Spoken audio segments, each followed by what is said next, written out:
Sige lang, maupo ka bakla.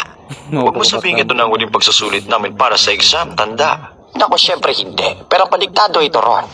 Alamin ko lang naman kung gaano kakupal ang mga aplikante ngayon. Iko-content ko kasi ito sa channel ko. Vlogger yarn? Vlogger yan. Unang tanong sa'yo, Bading. Bakit kinakailangan mong maging isang ganap na hunter? Hindi ko talaga bet maging isang hunter, pero... Pero ano? Marami kasi akong pag-agamitan kapag meron akong hunter license. Tulad ng... Ano? Tulad ng... Kapag nag-jowables ako ng bata, hindi yun matuturing na krimen kung meron akong hunter license. Naintindihan mo ba yun? I get it, that shit. Ngayon, ang susunod na tanong ay, sino naman sa mga 8 aplikante ang bet na bet mong tsupain? Naku, pasensya na, tsupa kasi yung nakalagay dito.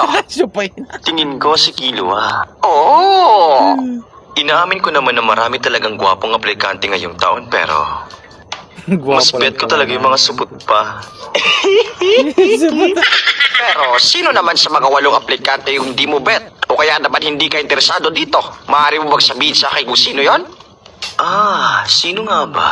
Siguro masasabi ko si Gon. Kasi bata pa siya masyado at wala pang kamuwang-muwang sa mundo. Though may itsura si Gon, talaga namang cute na cute siya para sa akin, pero masyado pa siyang immature.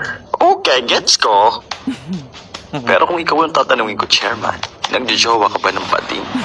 Jowa ng Bading.